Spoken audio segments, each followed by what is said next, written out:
but I just imagine like campaigns explained poorly is like shady rich dude wants to melt stairs.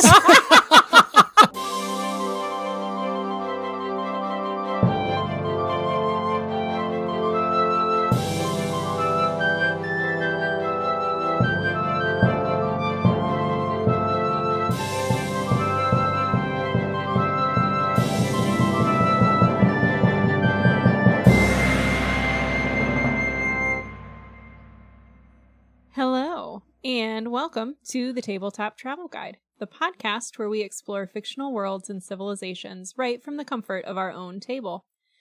I am Sam, and once again, schedules and dumb things prevented me from playing Pathfinder. But, as a follow-up from our last episode, I did find time to watch the 1997 classic Anastasia. Oh my gosh. And after watching that movie and then also doing all of the research for the last episode, I was like, this is even more wildly inaccurate than I remember. Yeah. Was the movie or Pathfinder more accurate? Weirdly, I think Pathfinder was more accurate. Up until the part that, you go to a different planet, but That's that's fair. fine. But that's Yeah. that's very hand waveable. Yeah. I'm Ryan. I also did not play any games last week. I did spend a little bit of time specking out a division in Lancer. Ooh. World building only, not helpful in any way, shape, or form from a mechanical side, but I made numbers for all the different companies, because that's what I do when I'm sitting upstairs waiting for my daughter to fall asleep at 9:30 at night sometimes. That's fair. And if you don't know what Lancer is, it's kind of like a mech RPG. It's a lot of fun. Yes. Yeah, good fun. You build your pilot, you build your mech. We did a little bit of it a few years back. Yeah.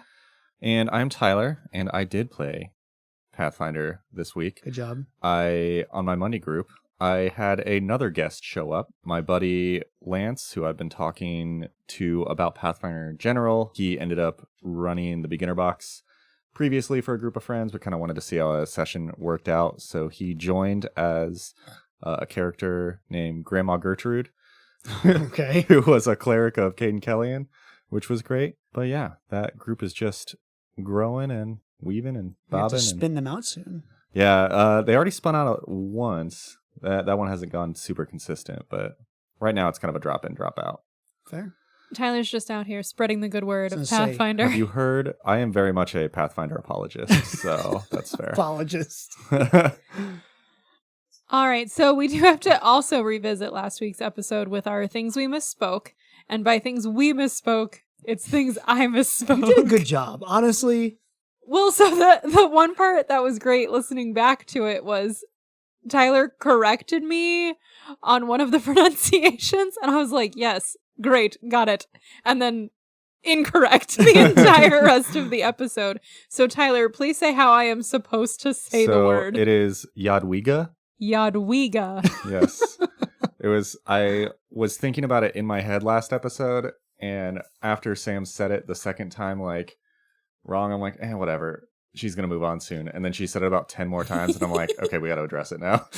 I practiced it in my head the wrong way, and then it was like, correction, sure. Brain did not compute. I feel like I should make a 2-second video of just you saying Yadwiga and somehow get it on the Pathfinder wiki as like the official pronunciation video. Yadwiga. Yadwiga. Spoken by a true guide of the Golarion. Nice. So I think that was the only thing that was glaringly incorrect. So that's all we have on things we misspoke. So we will jump back into our travels today, and Tyler is taking us slightly farther northeast-ish. Yeah, it's if we're kind of coming around the north side of the Saga lands, we've worked our way up through Varisia into the land of the Lenorm Kings, over across the top to Irison, and now we are ending up in the realm of the Mammoth Lords. As part of this, and as a note, I forgot about this last episode, but I was chatting with somebody on Instagram, and they were asking about like the visual map of where we are. Sure. So I think one thing we're going to try to put up on our website after this is kind of a marker on each of our pages to show where we are and where we've been. Okay. So, yeah. Oh my gosh, now I just want to get like an actual map and like hang it up in our house and like pin where You we've could been. use the campaign. I have the map of Avestan. That's true. Avestan from We need a the nicer campaign. one.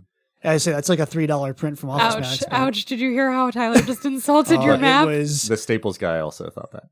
is that what it was? Staples? Yeah. Yes. Side story: whoever I picked that up from really judged me for printing an RPG map in architecture print, Hey, but it worked out. look. I could anyway. always paint one like I did for Chad's World that There you one go. time. Oh, yeah, so. that's true. Anyway, so we are kind of rounding out our travel of the Saga lands in the realm of the Mammoth Lords. Like I said, we have Irisin to our west, we have Mendev to the east, and we have Belkzin to the south.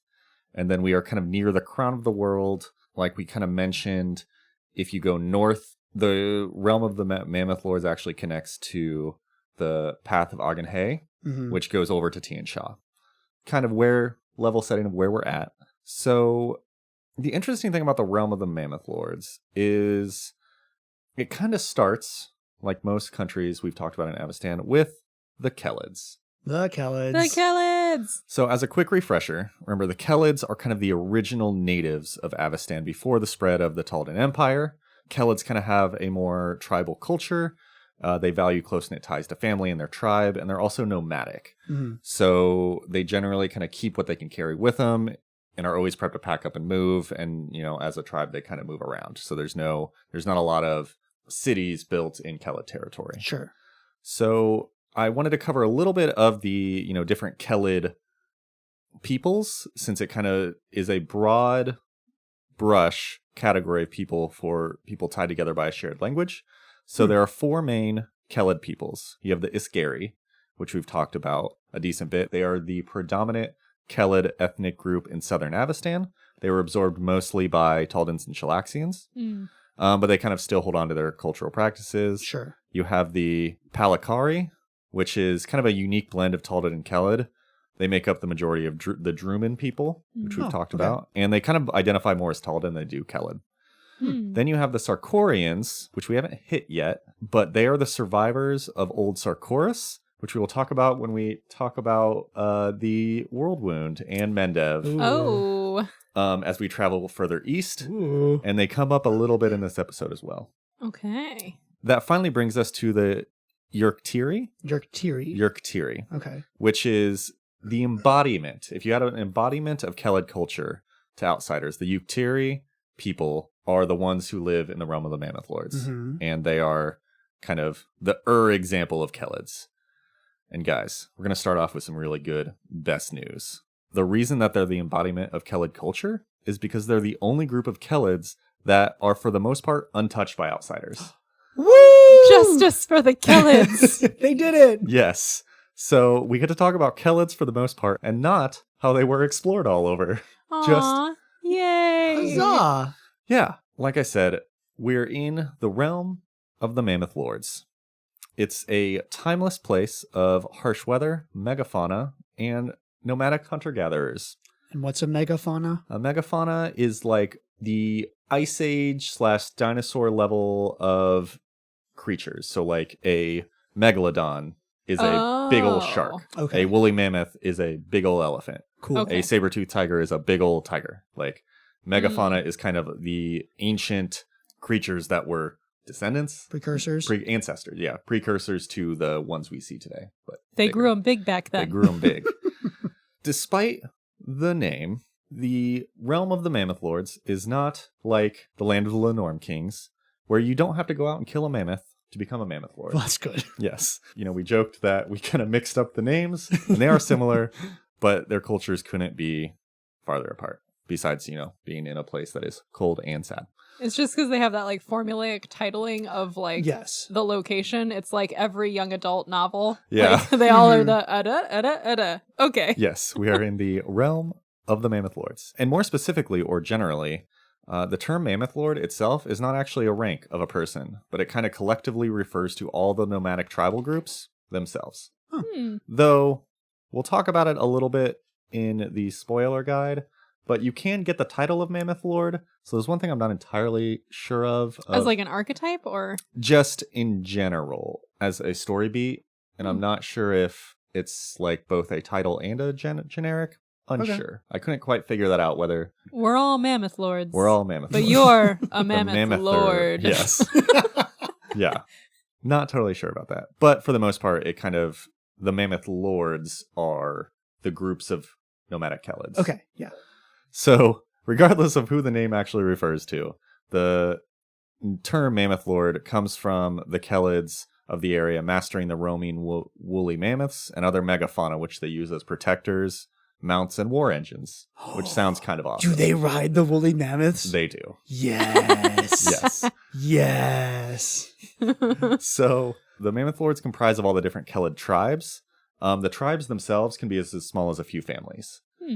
And these tribes then form larger groups called followings, which can number in the hundreds of tribes. Okay. Yeah, It's so... kind of like a confederacy, kind of. Kind of, yeah. You basically... People will create followings around leaders. Mm-hmm. If you're a very powerful or... Kind of like how in the land of the Lenorm kings, people build societies around like the kings. Yeah. It's kind of the same where people will kind of build followings around leaders. Okay. And these leaders are called herders, which are the particularly powerful warriors or leaders. Oh, that's kind of nice. Yeah, they're kind of the leaders, protectors. Since they're nomadic, they kind of set the trails because as the Mammoth Lords, they're hunters, they have to follow the packs of animals because that's kind of their food source. Okay. We are still in the tundra. Plants do grow somewhat. It's not as bad as Irison. There are seasons, but just not great seasons. You're not like settling down and doing agriculture. Yeah. You're kind of following, the herds. Sure. I was also imagining for a moment, this is incorrect, but like when you said megafauna, I was also imagining like megaflora. Like, oh, you just pop in and it's like these trees are huge. Yeah. But I don't think that's correct. Maybe in other parts of Golarion, but this one is more the megafauna situation rather than the megaflora. Sorry, plants, you all have to be regular sized. You are the medium-sized flora. So people become herders through acts of great courage, strength, and guile, and then are generally backed by the most prominent family in a following. So it's kind of you're kind of elevated to the position based on your actions and then the backing of a strong You gotta have family. some influence from people. Sure. Yeah. It's not just like a soul act. Yeah. Okay. Yeah. You don't just like come and say, I'm taking over now. You build the following with your influence. Okay. You don't just, force it. Obviously, the more powerful a herder, the more likely they are to have massive followings. Sure. So if you're weaker, you might have, a few tribes here and there. But like I said, you can build up to hundreds. My mom will vouch for me. Right. Mom says I'm great. So if a herder dies, the following will either choose a new leader, they join another following, or they kind of break back into smaller tribes until another leader rises up. Since they're not in a specific place, it's easy to kind of like part separate ways, move on, go from there. It feels very organic. Yeah. Just like it makes sense for now.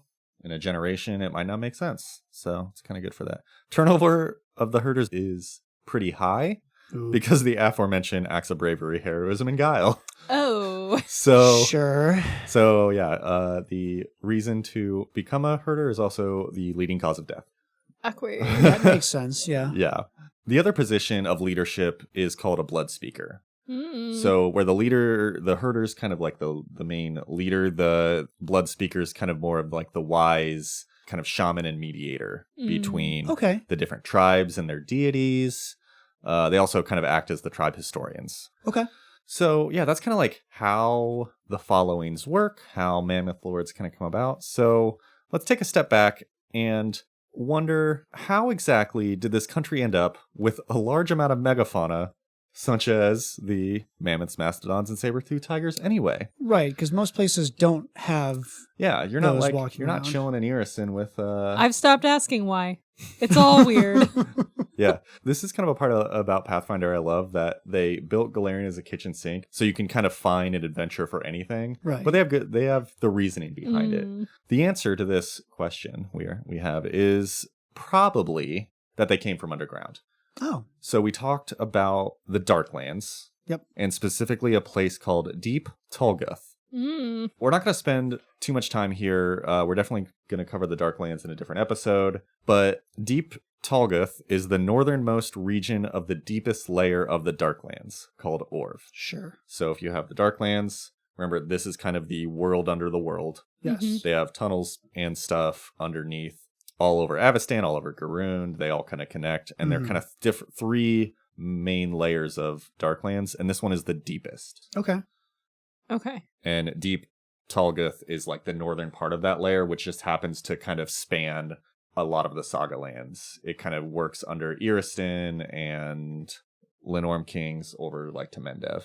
Okay. It's the deep, deep basement under the Saga lands. Yeah, basically. Okay. And in Deep Talgoth live massive creatures like dinosaurs, gigantic vermin, things called froghemoths, which are basically huge bipedal frogs with tentacles. Don't like that. Don't like that. The giant frog thing sounded okay until we got to tentacles. Yeah. No, even the giant frog thing. Mm-mm. Think about a frog that can like tongue grab you is terrifying. I mean, I don't want that to happen, so. Also, I just like the first person who named it a froghemoth. Like, it's like a behemoth. It's a frog. It's a froghemoth. I feel like I was like picturing Kermit first, and I'm like, oh, that's cute. And then it got weird. That's fair. That's fair. So, it's believed that this thing on the surface called the Earth Navel was once connected to Deep Talgoth. I'm sorry, the Earth Navel? The belly button of the Earth? The belly button of the Earth. So it's basically kind of a crevice in the Tusk Mountains that leads to kind of the Darklands, or is thought to lead there. It is lined with bones of ancient beasts and tribal warriors. Huh. And the tunnels that it leads down to have since collapsed, but it's been theorized that at some point it connected all the way down to Deep Talgoth, which is how the creatures came up.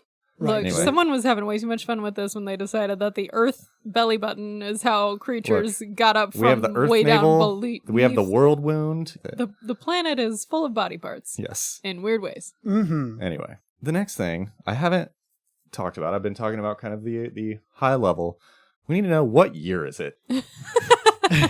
True. So that would be helpful. We're talking about woolly mammoths. We're talking about tribal Kellids. What I haven't talked is about when all this is happening. Well, the answer is pick a time. They have been hunting on this land, following these huge beasts, and generally kind of doing their thing for millennia. Unlike other places that have kind of industrialized, because the Kellids have their kind of natural nomadic nature and haven't really had much outside influence, and there is a general lack of colonizers, the history is kind of less filled with typical betrayal and political intrigue, and time just kind of moves slowly. So how they were doing it 1,000 years ago is kind of how they're doing it today. Yeah, I mean, I guess if I was out exploring and I saw a froghemoth, I'd be like, nope, we can put a city somewhere else. Nope, don't need that. Yeah, so they've been kind of untouched. You can go into this modern day and still see the nomadic tribes doing their thing. Like I said, the Kellids have just been Kelliding the whole time. Which it's like the Middle Ages. Like, that's a huge time period, and like 2 things happened. Yeah. Just like hand wave it away. Yeah. Yeah, well, we got this and this, but that was a long time. So well, clearly it's working. Like they've sustained that lifestyle. Yeah, I mean, it works for them. They're kind of doing their thing. So like not a lot of things happen in history. There are a few big events like the Middle Ages.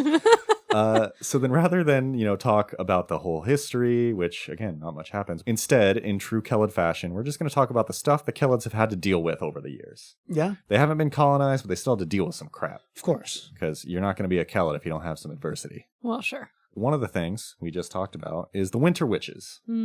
Over the past 1,400 years, the Winter Witches have really thought about expanding territory. And what better place to do it in a place that doesn't really have set cities. So yeah, the Mammoth Lords have had to, push back all the greedy witches. Ouch. So they've had to kind of push them back and have been largely successful. Like I said earlier, you have the orcs to the south of Belkson. Yes, I love the orcs. Right?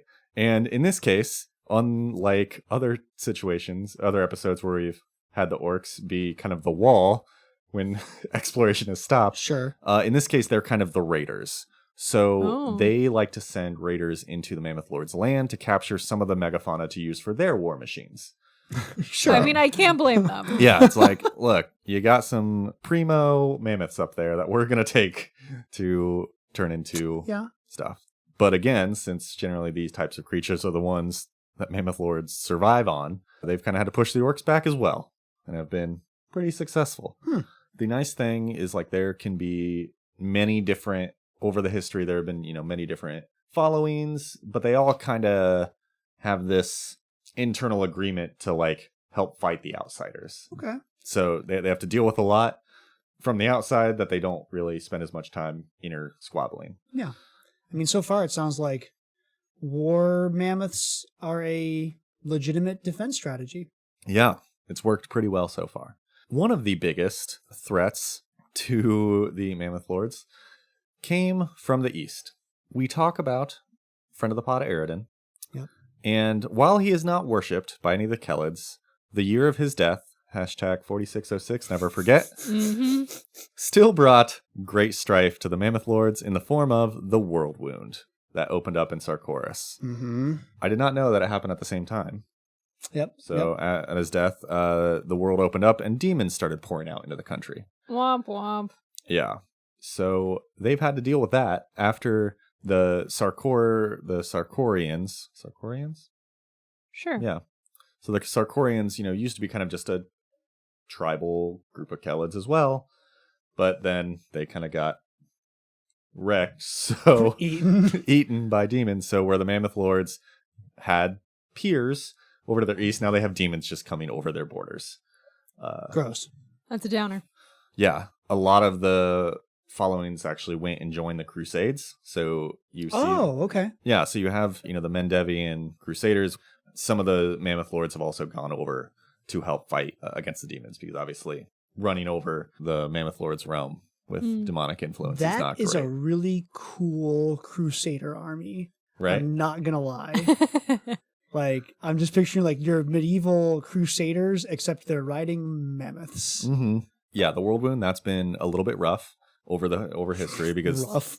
Yeah, from the south, from the east, from the west, they've just had a lot of stuff to deal with. But they're able to maintain borders, though, which I think is actually, like, pretty impressive when you think about, like, a nomadic people. They're able to, like, come together to keep those same borders, though. Yeah, it's like, they have enough trails that lead across as they're, like, traveling and doing that they're able to kind of fight back the situations. They're not going to... They haven't come back and been like, wait, my land got, taken over. Yeah, they always do a good job. Yeah, so they do have kind of one internal enemy that they have to deal with, and that's the frost giants. Ooh. So frost giants are obviously giants who really like the cold. Which seems like they would be right at home up here. They are right at home near the crown of the world and the kind of tundras. Okay. So it's kind of a weird situation. I'm not sure how I feel about this. Oh, okay. So The Mammoth Lords have kind of had a contradictory relationship with the Frost Giants. For ages, they have fought back and forth. The Mammoth Lords are doing their thing. The Frost Giants want the land and kind of want them to be gone. So, like, normal internal power struggle things. Sure. However, the Mammoth Lords are also known to take and capture giant children. So, giant children, not large children. Oh, they like raid and take hostages, basically. Yeah, but they raise them as their own.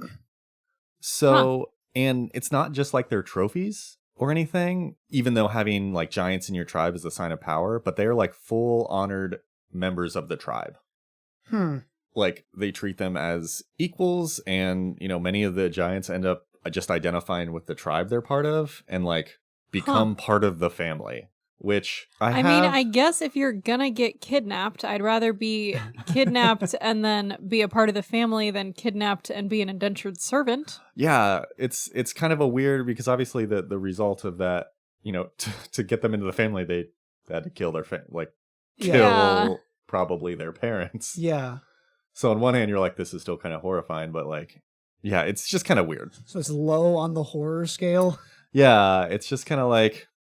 It's like, like it's like not great, but there also appears to be like an honor code about it. So you're like, okay, well, at least there are rules for this. Yeah. So So they have an interesting relationship with the frost giants. Okay. That kind of brings us a little bit to current day. Like I said, there's not too much written about this realm since not a lot has happened. There's not much history. There's no kind of cities. There's a few like trade cities, mostly for outsiders. Like there's one up north called Ice Stair. That is the one that kind of connects over to Tian Sha. So that's a trade city. But other than that, not a lot has happened. They're just doing their thing. They're just doing their thing. But we're kind of at an interesting point in time. Let's talk a little bit about current day because it's in a weird place. We talked about an Irison, Queen Anastasia to the west. With her rise over the past 10 years, the thirst for expansion has not happened too much. She's not a power-hungry, crazy person. Yeah, so they haven't had to like fight back the Irisinians. Mm-hmm. And then Wait, they're not called Irisinians. Ooh. They're called Yadwiga. Yadwiga. That's true. They're called the Yadwiga. Good call. It's actually pronounced. No, I'm kidding. Dang it. And then to the south, the orcs, since Tar-Baphon came back, who I think we've mentioned previously, but basically big bad undead guy. Sure. Since the orcs kind of rebuffed his rise and said we weren't going to fight for him like they had in the past, it seems they're kind of on the brink of transitioning away from their warlike lifestyle, which cuts down on the raiding parties. And to the east, what are we, 5 years ago? 5 years ago in 4718, the World Wound closed. Mm-hmm. So the number of demons coming across the border is no longer a like unending tide. It's like getting cut down. So even the frost giants have seemed to kind of fade from view, leaving an interesting kind of void in the country. Because even though they're kind of doing their thing, they've kind of lived off protecting their land, right? Yeah, like like they've always had a constant crisis to rally. Yeah. So there's already kind of some uptick between some of the more violent-minded followings. Remember, you have to have your acts of bravery and heroism. And if you don't have a lot of outsiders... How shall I be courageous when there's nothing to fight against? Yeah, so now they're kind of looking inward to fight each other, which is, kind of interesting to see how that goes because they're no longer kind of a unified, quote-unquote, force against the outsiders. So it's actually something that the Frost Giants are hoping for. The most prominent Frost Giant, Jarl Nargarok. He was the one who ordered his people to head up into the Tusk Mountains and lay low. Ooh, let them fight. Yeah, and so he's basically hoping that with a lack of conflict, either the Mammoth Lords will fight each other and weaken each other, or just kind of become overconfident and lazy and wait for the right time to just like come through and strike. Ah, smart Frost Giants. Okay. Oh, Jarl. I think Jarl might be a title. Oh. Yeah, that would make sense. Yeah, so it's the title Jarl. Oh. Nargarok. But anyway, so that's kind of it. Like, bit of a shorter episode. We will talk a little bit more about recent events in the spoiler guide episode that's releasing at the same time. But for the up-to-date, here's where we're at now without spoiling anything. It's for the most part pretty fine. There's some rumblings and some worries about, what could happen between the tribes, but other than that, we'll just kind of see what happens. Okay. All right. Well, thanks, Tyler. We are going to take a quick break and hear from our sponsors, and then we will be back with a campaign and a character.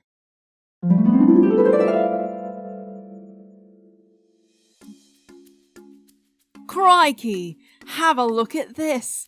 What a beautiful mammoth! Have a look at his tusks. This guy has a great set, and they need them given the other wildlife here in the realm of the Mammoth Lords.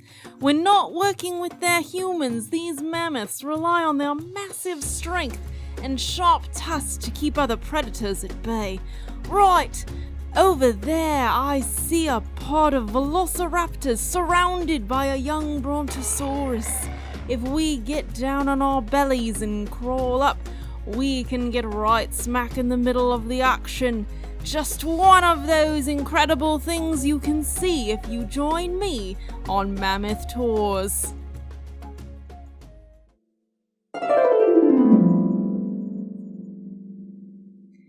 And welcome back. I know that makes me want to put on a giant warm coat and head off to the tundra to go learn some stuff. That's true. That's kind of what we're doing now. It is. It is. Just in our basement, which Yes. is not as cold. That's true. Anyway. On to campaigns. Campaigns. We are going to go somewhere cold. Yay. Let's do it. I told you I like the cold. Well, good for Ryan. I was just shaking his head Not feeling great so about this. despondently at me. It's I like fine. the fall. Okay, but for this, we are going to go to Ice Stair, which Tyler mentioned earlier. So, Ice Stair is at the northern part of the realm of the Mammoth Lords, and it is called Ice Stair because there is a giant staircase made of ice. That's pretty cool. Staircase made of ice. I So call it ice this stair. is this is how you get from the ground essentially up into the crown of the world, is you have to go up this giant staircase. Sure.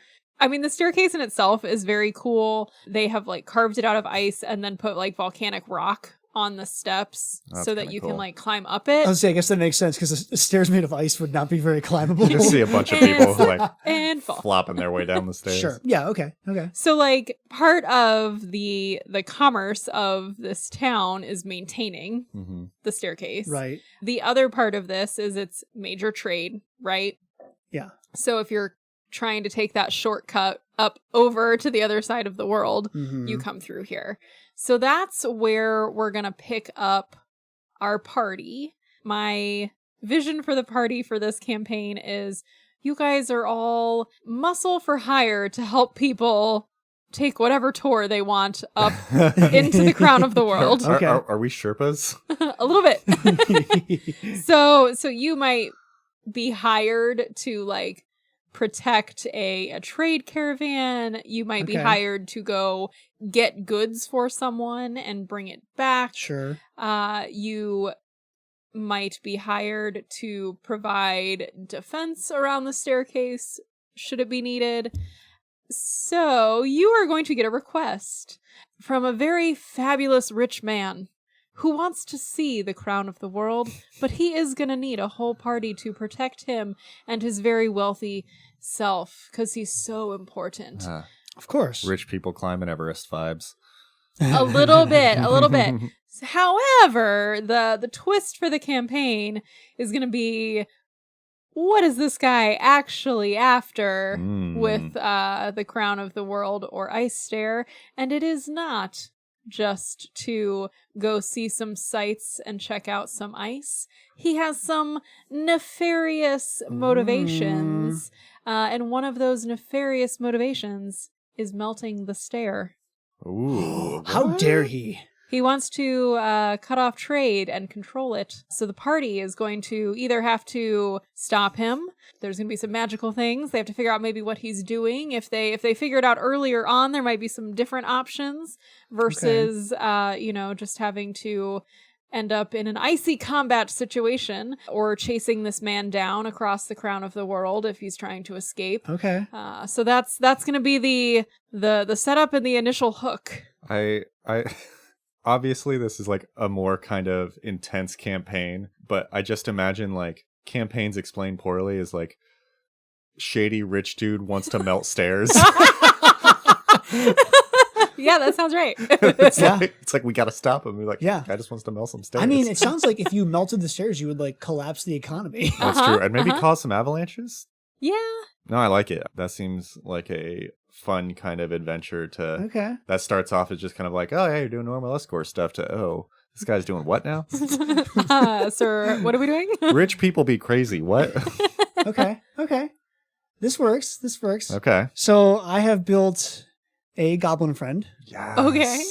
His name is Reginald Borug III. Oh, Reggie. Yeah, Reggie the goblin friend. Is he the rich dude? Which Stop. twist? He's the rich one. No, he is a big game hunter and Okay. also like an escorter, right? He likes Okay. Yeah. He likes to take money to go take people out on hunts. He's from a long line of the Borg clan. He's the only one left of the Borg clan. Aw, poor He dude. has 3 prosthetic limbs that he lost in big Oh game my hunting accidents. God. Amazing. and I gave him every possible opportunity to blow up his firearm as a gunslinger as possible. So like every single feat or skill that allowed him to, like if you nat 1, your gun blows up. If you nat 1, like something bad happens. He has all of those. Is he good at his job? I mean, he's survived this long, you know. Which one of the limbs is the real one? His aiming hand is what I figured. Oh, that's the one. Okay. So both of it, you don't really need your legs. It's fine. You can just kind of scuttle along on prosthetics. And then whatever one pulls the trigger, I figured is, you can make that, prosthetic. But the one that aims the firearm. Okay. So he carries a blunderbuss for short range combat and a rifle for long range combat and a dog slicer for really close range combat. Oh, Reggie. Yeah, and I think Reggie's definitely looking for a payday at first. Yeah. He sees this rich benefactor as a ticket to the next hunt, right? Oh, yes. Well, Fabulous Rich Man will pay very well. Or Yes. he will at least tell you that he will pay very well. How is Reggie going to handle the news that the rich guy wants to burn things? Is he going to be like, wait? Well, I think Reggie's a conservationist, right? Okay, I think Reggie's the kind of goblin that understands if you get rid of, if you kill the goose, there's no more golden eggs. So That's fair. We go out and we do our thing and we hunt the megafauna and we kill the frog. What are they called? The froghemoths. Yeah, we go hunt froghemoths occasionally, but we can't completely destroy the city because that would ruin, his big game hunting business. That's fair. There you go. Reggie's pragmatic. Yeah, Reggie understands the circle of life. You gotta keep everything in balance. Okay. And also maybe he can steal that rich man's money. Maybe he can do that always too. a backup plan. I like it. Cool. I think that fits pretty well. All right, well, that's our fun adventure to Ice Stair, which I just really got excited about when I was reading about it. So I was like, I don't know. We're definitely going to go here for this. I like it. Yeah. All right, well, I believe that brings us to rating the realm of the Mammoth Lords. And obviously we have to do this out of 5 woolly mammoths. Yeah. Obviously. I mean, if you're into the cold, I'd probably give this one like a 4. I don't know.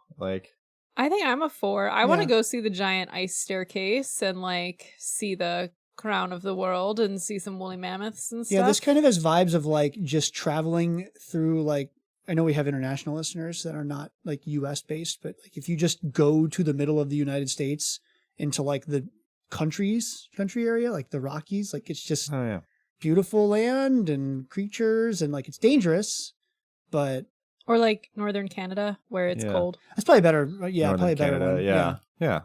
I mean, seems like Which I think we explicitly said in our last episode that we didn't want to go to northern Canada. And now we're like, actually, it's a 4.